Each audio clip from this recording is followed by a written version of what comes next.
Hi. അപ്പോൾ എല്ലാവർക്കും സുഖമല്ലേ? എനിക്ക് വലിയ സുഖമൊന്നുമില്ല. നാട്ടിൽ പോയി വന്നതല്ലേ. അപ്പോൾ നാട്ടിൽ പോയി വന്നിട്ട് ഇപ്പോൾ മെച്ചം എന്താ വെച്ചാൽ കാലിപ്പേഴ്സും ചീത്തപ്പേരും. അതെന്താ കാരണം എന്നാവും. അപ്പോൾ ഇവിടുന്ന് ഞങ്ങളെ ട്രെയിനിന് ടിക്കറ്റൊന്നും ഇല്ല, കാരണം കുക്കി ഉണ്ടല്ലോ. അപ്പോൾ നമ്മൾ ബൈ റോഡാട്ടോ പോയത് ഹരിയാനയിൽ നിന്ന്. കിട്ടിയ ചാൻസിന് ഓടിയതാണ്. വീട്ടിലുള്ളവരെല്ലാവരും ഒന്ന് കാണാം, പിന്നെ കുറച്ച് ദിവസം റിലാക്സ് ആവാൻ വെച്ചിട്ട്. കാരണം എന്നും ഓഫീസിൽ പോകുന്ന ആൾക്കാരും മോനും സ്കൂളുള്ളതാണ്.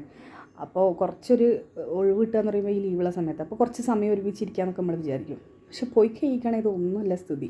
പോയി കഴിയുകയാണെങ്കിൽ ആരും കണ്ടില്ല, പോയില്ല, വന്നില്ല, നിന്നില്ല എന്നുള്ള പരാതികൾ മാത്രം. അതായത് നമ്മൾ ഇവിടുന്ന് ഷെഡ്യൂൾ ചെയ്യും കുറച്ച് ഭക്ഷണം കഴിക്കണം. ഇൻസ്റ്റാഗ്രാമത്തെ റീലൊക്കെ കണ്ടിട്ട് ഞാനാണെങ്കിൽ ഒടുക്കത്തെ ഫുഡിയാണ്. മീൻ കഴിക്കണം, അത് തിന്നണം, ഇത് തിന്നണമെന്നൊക്കെ വിചാരിച്ച് നമ്മൾ പോവുക. മീൻ വാങ്ങി ഫ്രിഡ്ജിൽ നന്നാക്കി വെച്ച് വരെ ഞാൻ ലാസ്റ്റ് എടുത്ത് കളഞ്ഞിട്ട് പോകുന്നൊരു അവസ്ഥ ഉണ്ട്, ഒഴിവാക്കിയിട്ട്. കാരണം അത്രയ്ക്കും സമയം കിട്ടിയിട്ടില്ല. അപ്പം ഞാൻ എന്താ പറയാമെന്ന് വിചാരിക്കണമെന്ന് വെച്ചാൽ, ഇപ്പം നിങ്ങളൊക്കെ ഈ ടൂർ പോകില്ലേ നാട്ടിലുള്ള ആൾക്കാരോട് സ്ഥിരമായിട്ട് നിൽക്കുമ്പോൾ ഓരോ കുടുംബക്കാർ പ്രവാസികളോ അല്ലെങ്കിൽ ഞങ്ങളെമാതിരി പുറത്തുള്ളവരൊക്കെ ആണെങ്കിൽ നിങ്ങളൊന്നും ജസ്റ്റ് ഒന്ന് മനസ്സിലാക്കാൻ വേണ്ടിയിട്ടുള്ളൊരു കാര്യമാണ്. കാരണം സ്നേഹമില്ലാഞ്ഞിട്ടൊന്നുമല്ല കേട്ടോ ആർക്കും.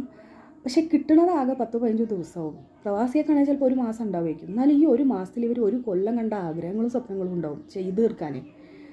അപ്പോൾ നിങ്ങൾ അതിൻ്റെ ഇടയ്ക്ക് ഇടുന്നങ്ങാണ്ട് പിന്നെ ഒന്നില്ല, ഇരുന്നില്ല, നിന്നില്ല എന്ന് പറയുമ്പോൾ അവർക്ക് കുത്തി നോവിക്കണ മാതിരി, അത് ഈ വ്രണത്ത് കുത്തണ മാതിരി. കാരണം അവനൻ്റെ കാര്യം നടക്കുന്നില്ല, ഈ ബക്കറ്റ് ലിസ്റ്റിലുള്ള ഒരു കാര്യം നടക്കില്ല. അതിൻ്റെ മേലെ കൂടി എന്ത് ചെയ്ത് കഴിഞ്ഞാലും ഇവിടെ എത്ര ഇവരടുത്തൊക്കെ പോയി ഇരിക്കാൻ ശ്രമിച്ചു കഴിഞ്ഞാൽ, നോക്കാൻ ശ്രമിച്ചു കഴിഞ്ഞിട്ടാണെങ്കിൽ കുറ്റപ്പെടുത്തൽ മാത്രം. അതാണ് ഇപ്പോൾ എനിക്കുണ്ടായത്.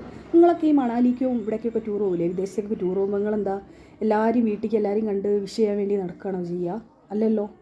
അപ്പോൾ ഞങ്ങളെ അതുപോലെ ഉണ്ട് കൺസിഡർ ചെയ്താൽ പോരെ. എപ്പോഴെങ്കിലും വരുന്ന ആൾക്കാരാണ്, ഓരെങ്ങനെയെങ്കിലും നിൽക്കട്ടെ, ഞങ്ങളെയൊക്കെ വന്ന് കാണുന്നുണ്ടല്ലോ, അല്ലെങ്കിൽ ഞങ്ങളോടൊക്കെ തിരിഞ്ഞ സമയം. അതല്ലാതെ അതിൽ കൂടുതൽ ഇവർ വന്നതിൻ്റെ 50% ഞങ്ങളെടുത്തിരിക്കണം, 25% അവിടെ ഇരിക്കണം എന്നുള്ള ആ ചിന്താഗതി ഒന്നും മാറ്റിയിട്ട് പാവങ്ങളാണ്, ഇത്രയും കഷ്ടപ്പെട്ട് അവിടെ നിന്ന് ഇങ്ങോട്ടേറ്റം വന്നു, ഇനി ഇവിടുന്ന് ഇത്രയും കഷ്ടപ്പെട്ട് അങ്ങോട്ടേറ്റം പോകാണ്ട് കുറച്ചൊരു ശ്വാസം വലിക്കാനുള്ള സ്വാതന്ത്ര്യം തന്നൂടെ. ഇത് എൻ്റെ ഭർത്താവിൻ്റെ വീട്ടുകാരെ പറ്റിയല്ല കേട്ടോ. കാരണം എന്താ വെച്ചാൽ എനിക്ക് അങ്ങനത്തെ ഒരു പ്രശ്നമില്ല, അവിടെ ഫുള്ള് ഫ്രീഡാണ്.